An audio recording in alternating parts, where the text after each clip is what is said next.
here at Atlantic Beach, and I'm just gonna let you guys take a look here. This is what it looks like here at Atlantic Beach, and just listen to the sound of the powerful wind. And actually, once I go in front of the camera, you see I look a little different now. My hat is gone. If you can take a look at my hat just completely took off. And I want to show you first off, what it looks like out here on the roads. This is the intersection of Noose Boulevard and South Glen Burnie Road. And this is a road that we commonly use to commute to our shoots and to commute home. A lot of us, it is absolutely pitch black. It's kind of a waiting game at this time as the jury is still deliberating. They've been doing so since 2:45. They have a cool system going on here at Best Buy. For every person that walks out of the store, they actually let some folks in. So it actually helps us because, of course, there's still folks out here that we can talk to. All right, Cole. Greg and I are going to go check on your mom. And we were right next to that area. So what we decided to do, we took it upon ourselves, is we started interacting with those people. So we're headed up to go check on your mother, okay? What we did was we actually turned around, stopped the car, got out of the car, went over, knocked on the door, and we checked to see if that person's mother was all right. Hi. Is your son Cole Tucker? Huh? Is your son Cole Tucker? My daughter. Your daughter? She's on the Facebook Live watching. She wanted to make sure that you're okay. So and of course, we saw the mother when we gave her a hug from long distance and, checked on him just to make sure she was doing all right. I'm live right now along 2nd Avenue in New Bern, where there is a whole lot of damage to just about every home. It was a part of this Hurricane Florence coverage that anchor Valentina Wilson was doing to show damage on North 2nd Avenue in New Bern that struck the heart of viewer Roy Brownlow. The news coverage from TV 12, they did a story and they showed Miss Shirley and the devastation in this community, and it was heartbreaking to see that. That day, the entire street was lined with furniture and prized possessions, including antique furniture owned by disabled Shirley Jones. Miss Shirley, many people know her in the community as a super volunteer. The contractors had just thrown everything to the street. And in the street debris, there was a big pile of furniture, and Miss Shirley said she had lost everything in there, her photo albums and everything, and the furniture was all she had left, and she said it was gone too. Out of all the things she lost, she said this is one of her most cherished items. This was an antique from her grandmother. When I came and saw that out there busted up and stuff, I didn't think we could, I just thought it was gone. And most would have thought it was gone.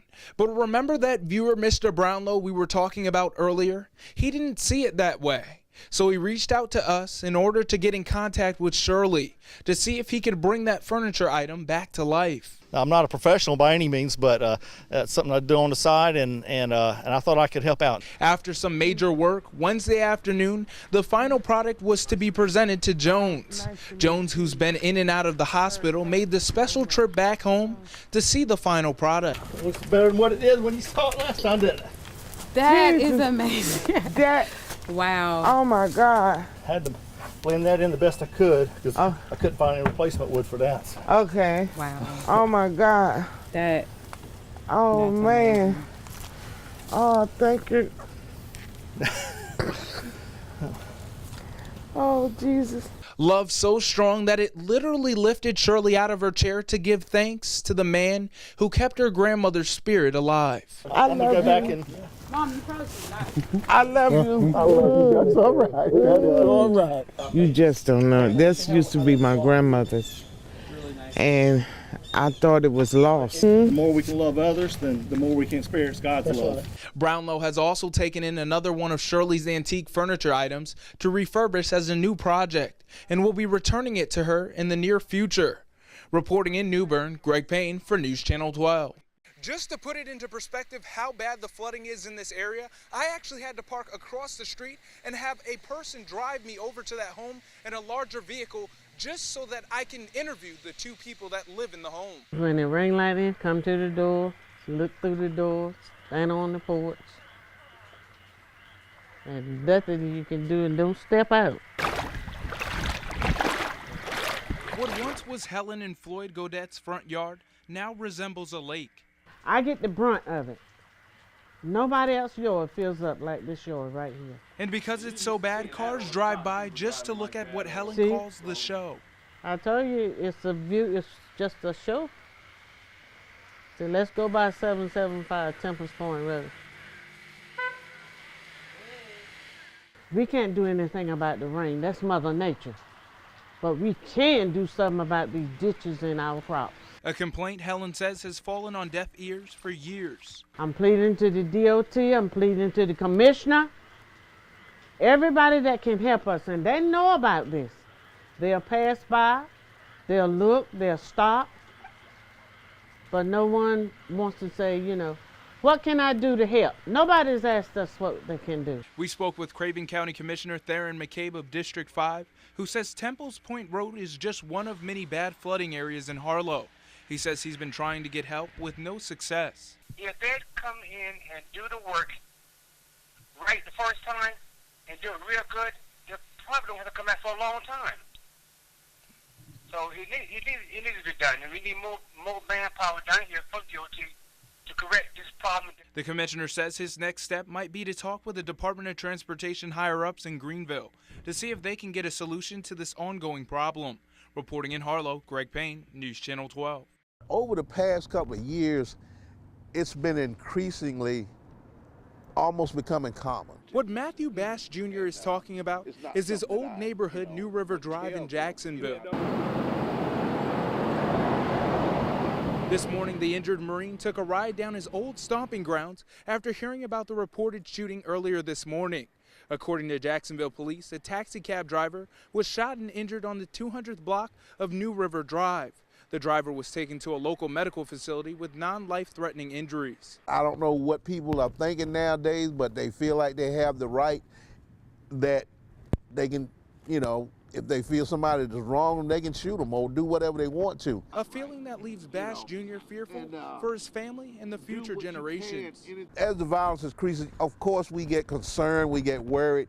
Me personally, I don't fear it, I don't worry about it, because I know that even if I should be a victim of it, that I've lived a good life, and if it's my time to go, it's my time to go.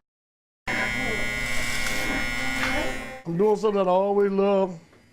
I never think I could make a living doing this, but it happened. I'm glad about it. Mike Swindell has been at the same spot cutting hair for 50 years. It started off at Lee's barbershop, and I came down here in '69, and he passed on, and I went on and took the business over, and I've been down here ever since. And Swindell has been operating the Queen Street business the exact same way.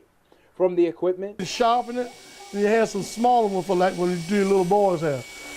That's old school there. To the prices, nothing has changed. Mr. Moore and Lee told me always keep the prices simple and say the generation that they work on, I work on their children. And that's what I have did, and I'm gonna cut up about 5 generations since then. Swindell says he's now working on his 6th generation. And in doing so, he has become one of the oldest running African-American owned establishments in the area. In this little area, I'm the only one that's left, you know, that was here when I first came. But what makes Mike's barbershop special isn't just the haircuts, but it's the owner, Mike, and all his stories. You didn't have this great big bridge we got with this bypass there. You had the old bridge, had to walk from James City to New Bern. I walked that bridge, I guess, 1,000,000 times, see, like. And hearing what New Bern was like back in the 60s. When I came along, it was like right at the break. The break he's talking about is segregation. Back then, New Bern High School was an all-white school, and the black students went to J.T. Barber High School. But during part of Swindell's high school years, the opportunity for same-colored schools opened up. I could have went to New Bern High, but I chose to stay at J.T. Barber. Something Swindell is truly proud of and shows off on his wall. I chose to stay at J.T. Barber High School. I had to walk down the aisle to J.T. Barber High School. And as you look around the shop, you truly get a sense of who Mike the Barber truly is. A die-hard Raiders fan. I know you've seen that Raiders stuff. A family man full of humor. But then you want to say, well, you're on camera, you can say right today, Hall. You're on Channel 12, the news leader. A proud community vocalist. But most importantly, a man who for 50 years still loves his job and the community he serves. I met more good people then I met bad people. And if it weren't for good people like all of you, it won't be no Mike Barbershop. And I'm still happy and still glad I'm able to come out. Reporting in New Bern, Greg Payne for News Channel 12.